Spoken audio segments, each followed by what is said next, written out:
Success of two brothers. Kismatpur नामक गांव में आलोकनाथ बोलकर एक बूढ़ा किसान रहता है। वो एक दिन अपने दोनों लड़कों को बुलाकर, देखो बच्चों, मैं और ज्यादा दिन जिंदा नहीं रहूंगा। उम्र होने के बाद सभी को अपनी सांसें छोड़ना पड़ता है करके गांव में पूरब साइड का खेत बलराम को और पश्चिम तरफ का खेत कृष्णा को सौंपता है। वैसा करने के कुछ दिनों बाद ही वो गुजर जाता है। दोनों की शादियां होती है।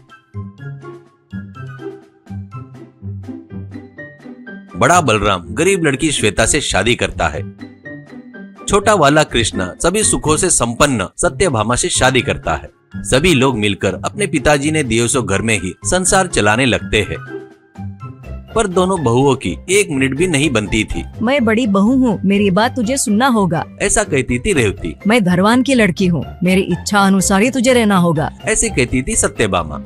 अपने पत्नियों के बीच में एक भी नहीं बन रही देखकर एक दिन बलराम कृष्णा से, अपने पत्नियों की एक दूसरे से भी जरा से भी बन नहीं रही है, इसलिए अपन अलग हो जाना ही अच्छा रहेगा। कृष्णा, हाँ भैया, मैं भी यही बात करने की सोच रहा था, पर तुम्हें दुख होगा करके मैंने पूछा ही नहीं करके कहता है। उसके दूसरे दिन ही दोनों अलग हो जाते हैं। वैसे समय बीत रहा था तो बलराम के बच्चे बड़े होने से, खर्चा बढ़ने से जल्दी ही दरिद्रता आ जाती है। कृष्णा जिस चीज को हाथ लगाता था वो सोना हो जाता था।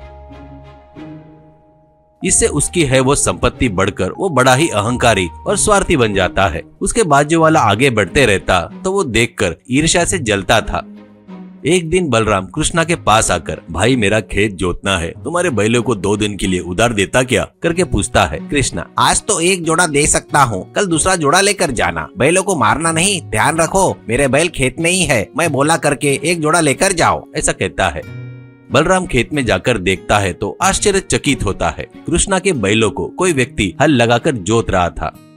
बलराम उसके पास जाकर, ये मेरे भाई का खेत है, तुम कौन हो और ये खेत क्यों जोत रहे हो करके पूछता है। वो हंसकर, तुमको पता नहीं क्या, मैं तुम्हारे भाई की किस्मत हूँ, इसलिए तुम्हारे भाई आराम से बैठा है तो मैं उसका खेत जोत रहा हूँ करके कहता है। वो तो मेरी किस्मत कहाँ है करके पूछता है बलराम। तो वो, क्यों पूछ रहा है उसके बारे में, वो आलसी है, वो देख रहा है ना घास का ढीक उसके पीछे सोकर है, उठने का नाम ही नहीं ले रहा है, इसलिए तेरी गति ऐसी है, हो सके तो उसको उठा, ऐसा कहता है छोटे भाई की किस्मत।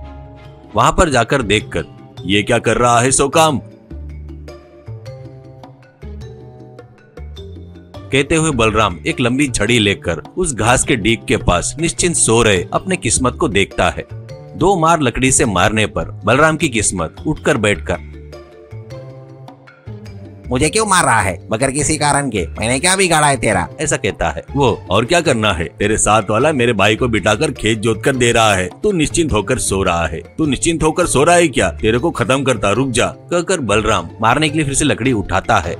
तो वो, अरे रोक रोक, मेरी बात सुन, मुझे ये खेत का काम पूरा नहीं आता, कोई व्यापार है तो मेरा दम दिखाता, ऐसे कहता है किस्मत। व्यापार क्या, मेरे पास इसके लिए लगाने के लिए लागत ही नहीं है तो मैं व्यापार नहीं कर सकता, ऐसा कहता है बलराम। मैं तेरे साथ हूँ तो और क्या लागत चाहिए, पुराने कपड़े का व्यापार कर, मिट्टी का व्यापार कर, कुछ भी व्यापार लगाए तो तेरे जिंदगी में लक्ष्मी का तांडव कराऊंगा। मेरी ताकत देखना है तो तुरंत अपना सामान वामान लेकर शहर के लिए रवाना हो जा, ऐसा कहता है किस्मत। बलराम शहर जाते वक्त घर के छत के ऊपर से रोने की आवाज सुनाई देती है। बलराम सिर उठाकर देखता है तो घर के छत पर से लटकती हुई एक भयंकर आकार की औरत दिखाई देती है। तो बलराम, कौन हो तुम माँ, क्यों रो रही हो, इस घर में कब आई हो करके पूछता है। वो, अरे बेटा, मैं पहले से ही इस घर में आश्रय लेकर रह रही हूँ, मैं तेरी बदकिस्मती हूँ, इतने सालों तक बढ़िया आराम से रह रही थी, अब मुझे छोड़कर जा रहा है क्या, ये क्या सही कर रहे हो क्या करके और जोर जोर से रोने लगती है। तुम हो क्या बड़ी माँ, तुम मेरे साथ नहीं आई तो मुझे क्या सूझेगा माँ, आ इस डब में बैठ जा, मेरे साथ लेकर जाऊंगा, कहते हुए बलराम वहाँ पर रखे एक बड़े ड्रम को लाकर वहाँ पर रखता है।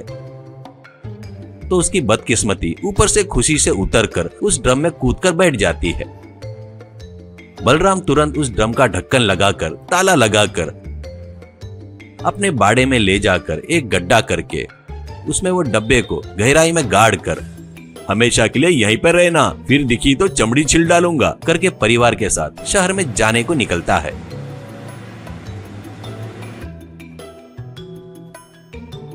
पहले शहर में नर्सरी में अपने गांव से ट्रक से मिट्टी बुलवाकर सप्लाई करता है। उसमें बहुत फायदा होता है। बाद में अपने गांव के किसानों के पास से चावल धान्य को खरीद कर शहर के चावल की दुकानों को सप्लाई करके बहुत फायदा कमाता है। एक दिन अपने गांव में कपड़े बनाने वाले बहुत सारे कार्मिक है, इसलिए शहर में कपड़े की दुकानों को सप्लाई करना चाहिए करके सोचता है। तुरंत वो व्यापार शुरू करके शहर के कपड़ों को दुकानों को साड़ियाँ सप्लाई करने लगा। कोई भी व्यापार शुरू किया तो जो भी काम में हाथ डालता वो सोना बन जाता था। बहुत कम समय में ही बहुत बड़ा धनवान बन जाता है। भैया बलराम शहर जाकर धनवान बन गया करके सुनकर कृष्णा भैया को देखने को आता है और बलराम से कृष्णा, अरे भैया इतने कम समय में इतना पैसा कमाए, वो आइडिया क्या है, मुझे भी जरा बताओ करके पूछता है कृष्णा। क्या है रे, मेरे घर पर लटक रहे बदकिस्मती को ड्रम में रखकर बाड़े में गाड़ दिया, उस दिन से मेरी किस्मत खुल गई करके बताता है बलराम। बलराम की किस्मत देखकर कृष्णा को रहा नहीं गया, वो भैया से विदा लेकर वहाँ से निकलता है और भैया बलराम के गांव के घर जाकर बलराम ने गाड़ के रखा सो ड्रम को खोदकर बाहर निकालकर उसका ताला तोड़कर बदकिस्मती देवता को बाहर निकालता है। बाहर आते ही दरिद्री देवता, आया क्या बेटा, कहकर कृष्णा के कंधे पर चढ़कर बैठती है। मैं तेरा नहीं हूँ, उतर उतर, तेरा जो है वो मेरा बड़ा भाई है, शहर में है करके चिल्लाता है। उस हरामखोर का नाम मत ले, तू ही अच्छा है, तू ही कितना दयावान है, मैं अब हमेशा के लिए तेरे पास ही रहूंगी, ऐसा कहती है बदकिस्मती। भैया की तरक्की देखकर जलने पर बराबर सजा मिली। कृष्णा अपने कंधे पर से बदकिस्मती को उतार नहीं पाया। जल्दी ही उसकी पूरी संपत्ति वगैरह सब चली जाती है। ससुराल में गया तो वहाँ पर उसको बहुत ही हीन भाव से देखते हैं। कृष्णा बहुत दुख सहन करता है। कुछ ही दिनों के बाद वो किसी को कुछ भी नहीं बताकर सन्यासियों में मिल जाता है।